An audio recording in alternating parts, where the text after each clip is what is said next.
A 26-year-old Berlin man was killed in an avalanche in Colorado. Officials say Joshua Leschnock was snowmobiling on Monday at Gunnison National Forest. He was with two other men, 28-year-old Ian McCullough of Omro and 34-year-old Andrew Bussey of Berlin.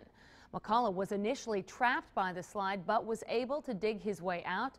Both McCullough and Bussey found Leschnock's body using beacons and probes. His body was buried an estimated 15 to 20 feet below the slide surface.